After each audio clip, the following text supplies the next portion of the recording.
Untuk mengambil alih miliaran dolar gadis kecil itu, penyihir memberinya makan sesuatu yang hitam setiap hari. Tiba-tiba wajahnya memancar cahaya merah.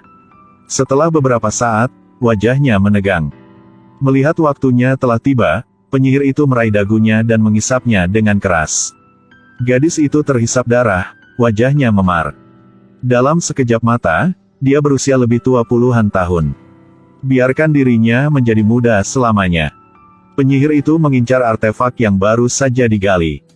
Di bejana tanah yang menyegel jiwa penyihir manusia gua. Legenda mengatakan bahwa dia bisa membuat orang abadi.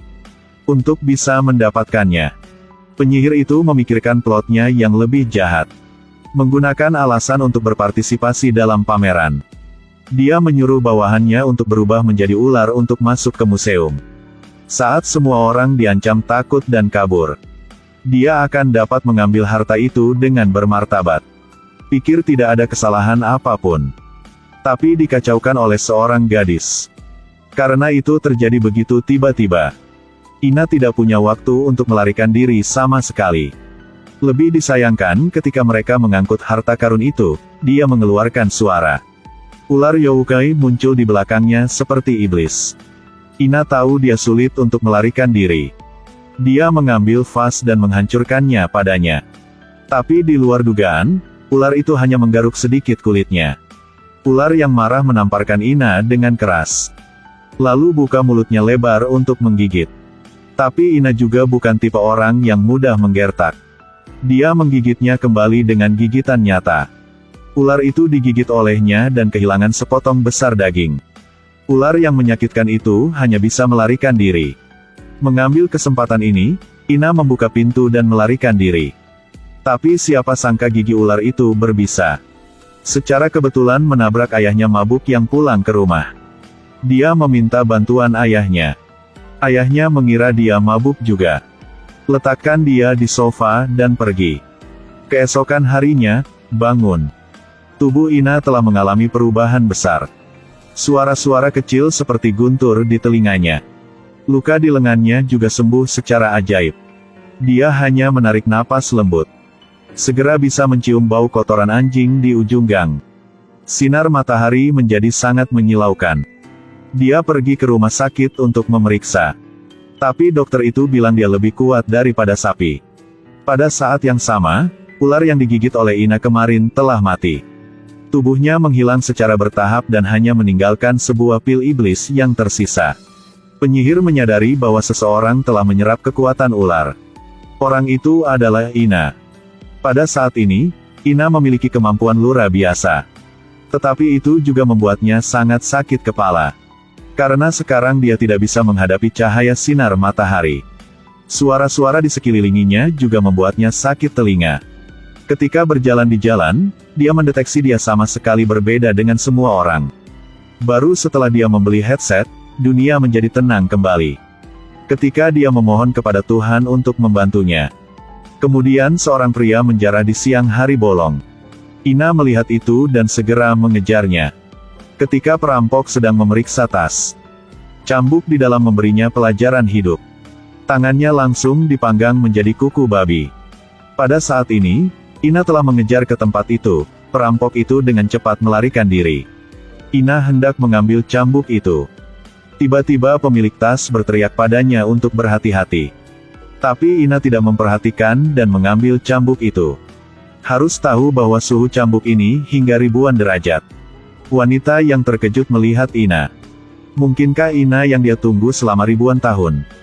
Dia mengatakan yang sebenarnya kepada Ina. Selama ribuan tahun. Hanya pemburu iblis dengan darah paling murni yang bisa menggunakan cambuk ini. Dia berharap Ina bisa bergabung dengannya dalam berurusan dengan penyihir. Ina untuk sementara tidak dapat menerimanya hal ini. Katakan perlu berpikir lebih banyak. Tapi begitu dia sampai di rumah, kepala dia sakit seperti terkena palu. Ternyata ada yang minta tolong. Ina mengandalkan pendengarannya yang ekstrim. Sangat cepat bisa menemukan gadis itu. Orang tua gadis itu bercerai dan gadis itu pergi bersama ayahnya. Tapi ayahnya biasanya memukul dia. Ina dengan baik hati mengantar dia pulang rumah ibunya. Tapi begitu dia berbalik, gadis kecil itu diculik oleh bawahan penyihir. Mereka melihat bahwa gadis kulit putih yang gemuk dapat membuat makan malam untuk tuannya. Gadis malang yang baru saja keluar dari sarang serigala tapi selanjutnya langsung jatuh ke sarang harimau. Sai. Dia mengambil anak-anak terlantar di tempat sampah setiap hari. Hanya untuk menyedot energi yang mereka untuk mempertahankan masa mudanya. Gadis itu tersedot darah dan menjadi tua puluhan tahun dalam sekejap mata. Sejak itu, anak-anak di kota mengalami mimpi buruk. Penyihir mengirim bawahannya untuk menangkap anak-anak. Keempat anak itu hanya bisa makan sedikit makanan. Tapi begitu makan, wajah mereka menjadi pucat. Lihat, waktunya telah tiba. Pria itu memaksa seorang anak untuk menghisap yangnya. Sai ketakutan setengah mati. Anak-anak kota yang hilang semakin meningkat hari demi hari. Ina menyalahkan dirinya sendiri karena tidak bisa menyelamatkan Sai. Untuk melindungi lebih banyak anak, dia memutuskan untuk menerima cambuk wanita itu. Dia mulai secara bertahap beradaptasi dengan tubuh barunya. Latihan keras setiap hari membuat kekuatan sucinya meningkat dengan cepat. Segera dia bisa mengandalkan kemampuannya untuk menangkap iblis. Target pertamanya adalah tikus Youkai. Dialah yang menculik Sai. Tapi iblis ini sangat licik. Melihat Ina datang sendirian, itu langsung berubah menjadi tikus yang tidak berbahaya. Trik kecil ini sama sekali tidak bisa melewati mata Ina. Intuisi memberitahunya bahwa tikus ini punya masalah. Jadi dia membawa tikus untuk menemukan tuannya. Tuan segera menyadari bahwa ini adalah iblis. Tikus Youkai merasa situasinya tidak baik, segera muncul dalam bentuk aslinya. Merangkak di tubuh master dan memukul. Ina mengeluarkan cambuknya dan memukul. Tikus Youkai kecil ini tidak bisa menahan cambuk ajaib. Mengalami beberapa kejang di darat dan mati. Pertarungan pertama Ina sukses.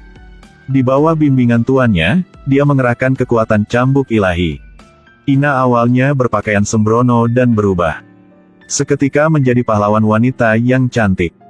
Dia hanya samar-samar mendengar. Segera terdengar tangisan anak-anak yang jaraknya puluhan kilometer. Tidak dapat memperlambat, dia segera berangkat. Penyihir tidak tahu bencana yang akan datang. Dia hanya ingin memasukkan obat ke dalam mulut Sai. Sai berjuang keras tapi tetap tidak bisa lepas dari cakarnya. Ketika penyihir itu hendak makan malam, Ina muncul. Melihat bawahan penyihir menangkap sekelompok anak-anak lain, Ina berteriak keras. Kedua bawahan itu sama sekali tidak menghormati Ina sedikitpun. Ina bergegas dan menendang satu. Tendang mereka hingga bibir dan gigi campur. Kedua pria yang terlalu malu jadi menjadi marah muncul dalam bentuk aslinya dan memutuskan untuk bertarung hidup dan mati dengan Ina. Hasilnya tidak berhasil sama sekali. Makan malam penyihir terganggu. Dia marah dan pergi mencari Ina untuk membalas dendam. Tetapi bawahannya menyarankan masih ada gunung maka jangan takut kehabisan kayu bakar. Penyihir pikir itu juga benar. Kemudian dia memeluk vas tanah dan melarikan diri. Saat Ina masuk, tempat itu kosong. Melihat sesi telah tersedot habis darah. Ina hendak menyelamatkan orang tapi sekelompok orang tiba-tiba muncul. Meskipun dia sendirian, Ina tidak takut sama sekali. Dia memukul seperti ini dan memukul seperti ini. Keluarkan bubuk ramuan khusus dan segera bersihkan medan perang. Siapa yang mengira bahwa bawahan penyihir akan bermain buruk? Dari belakang, menyelinap menjatuhkan ramuan Ina. Ketika Ina mengambil obat dan melarikan diri, Ina tahu sebaiknya tidak mengejar. Jadi memeluk Sai dan meninggalkan tempat ini. Penampilan Ina benar-benar mengacaukan rencana sempurna penyihir itu. Jadi dia pergi menemui putri angkatnya Angela. Mulai latih dia dengan metode khusus. Hanya untuk memberi Ina pukulan fatal.